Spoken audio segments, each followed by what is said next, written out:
Time traveller செய்திகள். முதலில் தலைப்புச் செய்திகள். இந்தியாவில் பரவுகிறது, இலங்கைக்கு விடுக்கப்பட்ட கடும் எச்சரிக்கை. ரணில் வெளியிட உள்ள முக்கிய அறிவிப்பு, இலங்கை முழுவதும் வெடிக்கப் போகும் பட்டாசு. திருகோணமலையை பிரதான பொருளாதார மையமாக அபிவிருத்தி செய்ய தீர்மானம். ஆசிரியர்கள் நியமனம் தொடர்பில் அறிவிப்பு கல்வி அமைச்சர். 1992 எடுக்கப்பட்டதும் 2007 பிரிக்கப்பட்டதும் இணைந்து கிடைக்கப்பெற வேண்டும். ஸ்ரீ ரங்கேஸ்வரன். நாட்டின் காலநிலை மாற்றம், வளிமண்டலவியல் திணைக்களம் வெளியிட்டுள்ள அறிவிப்பு. சில மருந்து பொருட்களை வாங்க கட்டுப்பாடு விதிப்பு. திராவிட முன்னேற்றக் கழக மாணவர் அணியின் கண்டன ஆர்ப்பாட்டம் மறு அறிவித்தல் வரை ஒத்திவைப்பு. சீனாவில் கடும் மழை, வெள்ளத்தில் மூழ்கும் நகரங்கள், பலர் மரணம். சுவிட்சர்லாந்தில் நிலச்சரிவில் சிக்கி காணாமல் போயுள்ள மூவர், மீட்பு பணிகள் தீவிரம். தொடர்வென விரிவான செய்திகள். இந்தியா போன்ற அண்டை நாடுகளில் பறவை காய்ச்சல் பாதிப்புகள் பதிவாக தொடங்கியுள்ள நிலையில் பறவை காய்ச்சல் குறித்து எச்சரிக்கையாக இருக்குமாறு உலக சுகாதார நிறுவனம் இலங்கைக்கு கடும் எச்சரிக்கை விடுத்திருக்கிறது. அந்த வகையிலேதான் இந்த எச்சரிக்கை தற்போது இலங்கைக்கு விடுக்கப்பட்டிருக்கிறது. பறவை காய்ச்சல் இன்ஃப்ளூவென்சா வைரஸால் ஏற்படுகிறது. இது முக்கியமாக பறவைகளை தாக்குகிறது. மேலும் வைரஸ் மற்ற விலங்குகளையும் மனிதர்களையும் பாதிக்கிறது. இன்ஃப்ளூவென்சா வைரஸின் பல விகாரங்கள் மற்றும் துணை விகாரங்கள் உள்ளன. சமீபத்தில் இன்ஃப்ளூவென்சா ஏ வைரஸால் பாதிக்கப்பட்ட குழந்தை இந்தியாவில் இருந்து பதிவாகியுள்ளது மற்றும் 2019 ஆண்டுக்கு பிறகு இன்ஃப்ளூவென்சா ஏ வைரஸால் பாதிக்கப்பட்ட இரண்டாவது நோயாளி அந்த குழந்தையாகும். இதுவரை பதிவாகியுள்ள பறவை காய்ச்சலின் அனைத்து நிகழ்வுகளும் விலங்குகளிடமிருந்து வந்தவையாகும். மேலும் பறவை காய்ச்சலால் மனிதனிடமிருந்து மனிதனுக்கு பரவியதற்கான எந்த ஆதாரமும் இதுவரை இல்லை. தற்போதைய சூழ்நிலையின் அடிப்படையில் H5, H7 மற்றும் H9 ஆகியவற்றால் பாதிக்கப்பட்ட பறவை காய்ச்சல் நோயாளிகளை அடையாளம் காணும் திறன் இலங்கைக்கு உள்ளது. பறவை காய்ச்சல் கண்காணிப்பை மேற்கொள்ளும் மருத்துவமனைகள் பறவை காய்ச்சல் நோயாளிகளை அடையாளம் காணும் திறனை கொண்டுள்ளன என்று விசேட வைத்திய நிபுணர் டாக்டர் ஜூட் ஜெயமாகா குறிப்பிட்டுள்ளார். அடுத்த வாரம் அரசாங்கம் பட்டாசு கொளுத்தி பால்சோறு உண்பதற்கு தயாராக இருப்பதாக தமக்கு தகவல் கிடைத்திருப்பதாக ஐக்கிய மக்கள் சக்தியின் நாடாளுமன்ற உறுப்பினர் கர்சடி சில்வா குறிப்பிட்டிருக்கின்றார். இலங்கை வங்குரோத்து நிலையிலிருந்து மீண்டிருப்பதாக எதிர்வரும் 27 அல்லது 28 நாட்களில் அதிபர் ரணில் அறிவிக்க இருக்கின்ற நிலையில் இந்த கொண்டாட்டங்களை நாடளாவிய ரீதியில் நடத்த திட்டமிடப்பட்டிருப்பதாகவும் அவர் தெரிவித்தார். இலங்கை வங்குரோத்து நிலையிலிருந்து மீண்டு சர்வதேச நிதி சந்தையில் முக்கிய அங்கத்துவ நாடாக மாறியிருப்பதாக ரணில் தெரியப்படுத்தியிருப்பதாகவும் அதேவேளை அதிபர் தேர்தலில் போட்டியிட இருப்பதாகவும் அவர் அறிவிக்க இருப்பதாகவும் கர்சடி சில்வா குறிப்பிட்டிருக்கின்றார். நாட்டு மக்களுக்கு உரிமைகளை வழங்குவதே தனது பிரதான நோக்கம் என ஜனாதிபதி ரணில் விக்ரமசிங்கே குறிப்பிட்டிருக்கின்றார்.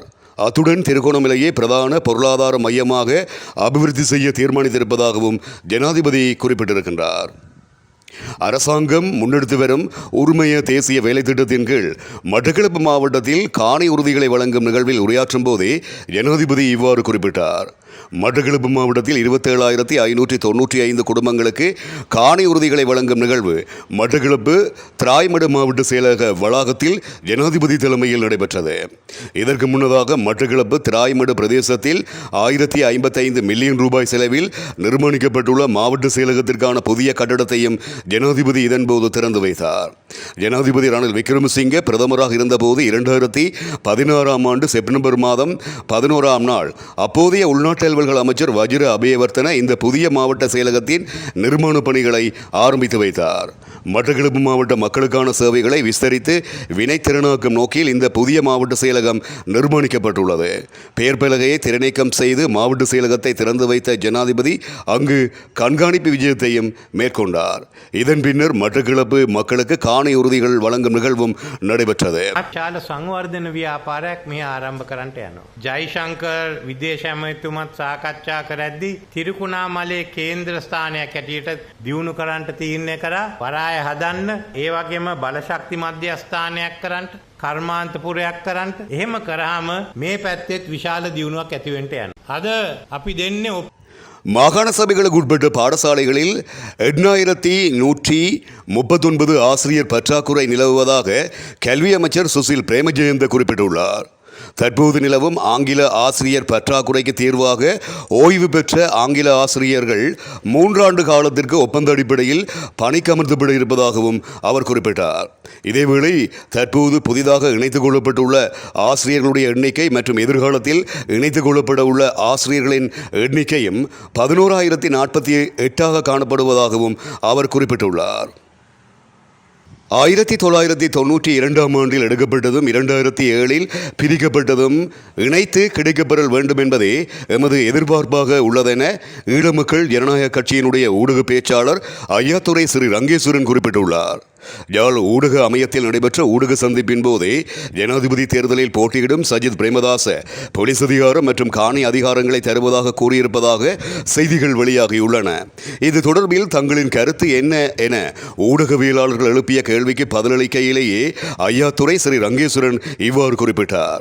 அவர் மேலும் தெரிவிக்கையில், ஈழ விடுதலை போராட்டம் ஆரம்பிக்கப்பட்டதின் பின்னர் தமிழர்களது அரசியல் உரிமை பிரச்சினை தொடர்பாக பூட்டான் திம்பு பேச்சுவார்த்தை வட்டமேசை மாநாடு என பல்வேறு முயற்சிகள் மேற்கொள்ளப்பட்டிருந்தாலும் 1987 ஆண்டு வடமராட்சி ஆபரேஷன் லிபரேஷன் இராணுவ நடவடிக்கையின் ஊடாக வடமராட்சி பிரதேசம் படையினரால் மீட்கப்பட்டது. அதைத் தொடர்ந்து இந்தியாவின் உணவு கப்பல்கள் துயர் துடைப்பு பொருட்களை ஏற்றிக்கொண்டு இலங்கை நோக்கி பயணத்தை மேற்கொண்டது. ஆனால் இலங்கை கடற்படையினரால் அந்த கப்பல்கள் திருப்பி அனுப்பப்பட்டுள்ளன. அதனையடுத்து இந்தியாவிலிருந்து மிராஜ் யுத்த விமானங்கள் யாழ் குடாநாட்டின் மீது உணவுப் பொருட்களை பாராசூட் ஊடாக போட்டு சென்றன.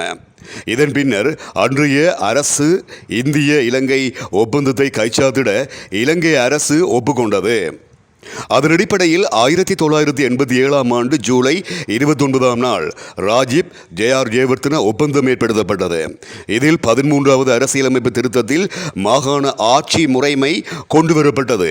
ஆயினும் ஒப்பந்தம் செய்யப்பட்ட நாளிலிருந்து ஒரு வருடத்துக்குள் சர்வஜன வாக்கெடுப்பின் ஊடாக அது அங்கீகரிக்கப்பட வேண்டும் என்கின்ற சரத்தும் ஒப்பந்தத்தில் உள்ளடக்கப்பட்டிருந்தது.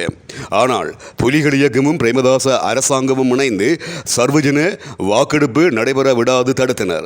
இதன் பின்னர் இந்தியாவில் ஏற்பட்ட ஆட்சி மாற்றத்தை தொடர்ந்து இந்திய அமைதி காக்கும் படை இலங்கையிலிருந்து வெளியேறியது. அதைத் தொடர்ந்து 1992 ஆண்டு இன்றைய எதிர்க்கட்சித் தலைவர் சஜித் பிரேமதாசாவின் தகப்பனார் ரணசிங்க பிரேமதாச 1992 ஆண்டின் 58 இலக்க சட்டத்தின் ஊடாக மாகாணங்களுக்கு வழங்கப்பட்டிருந்த முக்கிய அம்சங்களை மத்திய அரசாங்கத்தின் கீழ் தனக்கிருந்த அதிகாரங்களை கொண்டு எடுத்துக்கொண்டார். இதேபோன்று அனுரகுமார திசாநாயக்காவின் JVP இயக்கம் 2007 ஆண்டில் உயர் நீதிமன்றம் ஊடாக தமிழர் தாயக ஒரே நிலப்பரப்பான வடக்கு கிழக்கு இணைப்பை நீக்கினர். ஆகவே 1992 ஆண்டில் எடுக்கப்பட்டதும் 2007 ஆண்டில் பிரிக்கப்பட்டதும் இணைத்து கிடைக்கப்பெறல் வேண்டும் என்பதே எமது எதிர்பார்ப்பாக இருக்கிறது என ஈழமக்கள் ஜனநாயக கட்சியினுடைய ஊடக பேச்சாளர் ஐயாத்துரை ஸ்ரீ ரங்கேஸ்வரன் அவர்கள் இவ்வாறு குறிப்பிட்டிருக்கின்றார். மேல் சப்ரகமுவ மற்றும் வடமேல் மாகாணங்களிலும் காலி மாத்தறை கண்டி மற்றும் நுவரெலியா மாவட்டங்களிலும் அவ்வப்போது மழை பெய்யக்கூடிய சாத்தியம் காணப்படுவதாக தெரிவிக்கப்படுகிறது. வளிமண்டலவியல் திணைக்களம் வெளியிட்டிருக்கின்ற அறிக்கையில் இவ்வாறு தெரிவிக்கப்பட்டிருக்கிறது. மேல் மற்றும் சப்ரகமுவ மாகாணங்களிலும் கண்டி நுவரெலியா மற்றும் புத்தளம் மாவட்டங்களிலும் சில இடங்களில் 100 மில்லிமீட்டர் அளவான ஓரளவு பலத்த மழை வீழ்ச்சி எதிர்பார்க்கப்படுகிறது. மாத்தளை அனுராதபுரம் மற்றும் மன்னார் மாவட்டங்களில் பல தடவைகள் சிறிதளவில் மழை பெய்யும் என எதிர்பார்க்கப்படுகிறது.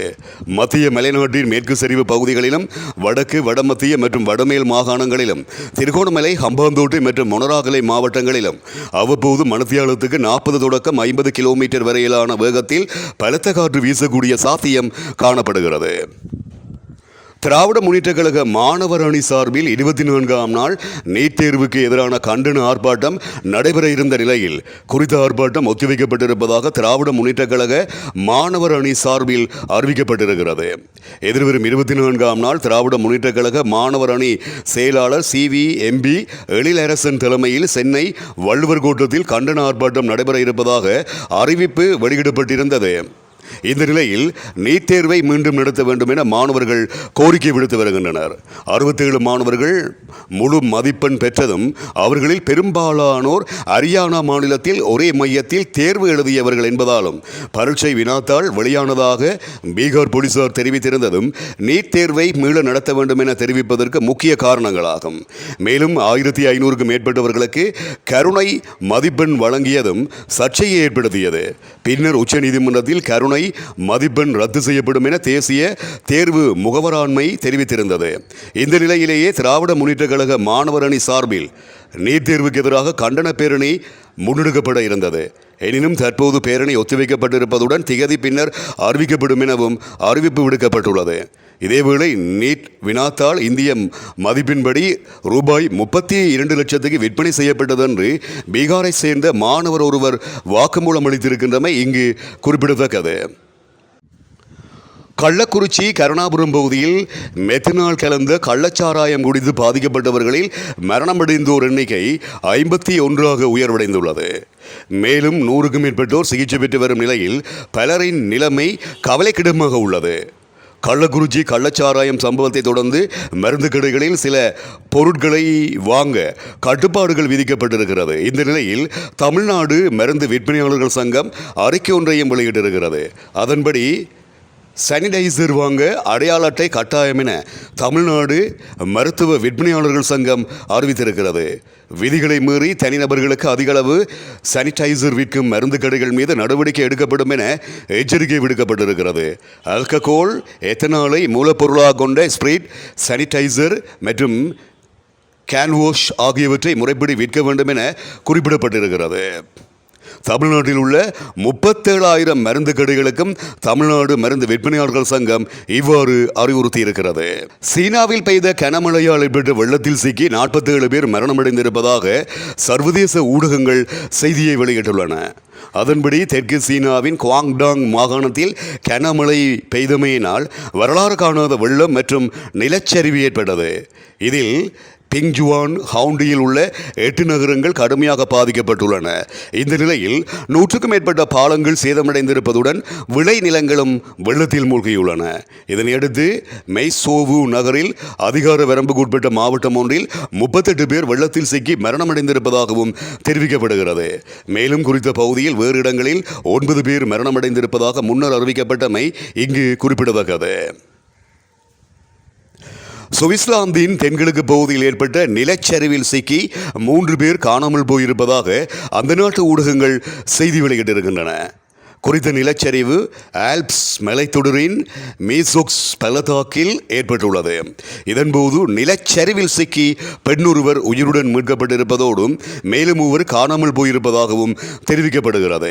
இந்த நிலையில் காணாமல் போனோரை மீட்கும் நடவடிக்கையினை மீட்புக் குழுவினர் அகழ்வாராய்ச்சி கருவிகளையும் சிறப்பாக பயிற்சி பெற்ற தேடுதல் நாய்களையும் கொண்டு முன்னெடுத்து வருவதாகவும் தெரிவிக்கப்படுகிறது. இதன்போது மீட்பு நடவடிக்கைகளுக்கு தலைமை தாங்கும் சுவிஸ் காவல்துறை அதிகாரி வில்லியம் க்ளோட்டர் காணாமல் போன 3 பேரையும் உயிருடன் கண்டுபிடிப்பதற்கான நம்பிக்கை இருப்பதாக உள்ளூர் ஊடகங்களுக்கு தெரியப்படுத்தியுள்ளார். மேலும் லோஸ்டலோ நகராட்சியில் உள்ள வீடுகளை பாறை சரிவு தாக்கியிருப்பதாகவும் தெரிவிக்கப்படுகிறது. இத்துடன் டைம் டிராவலர் செய்திகள் நிறைவடைகின்றன.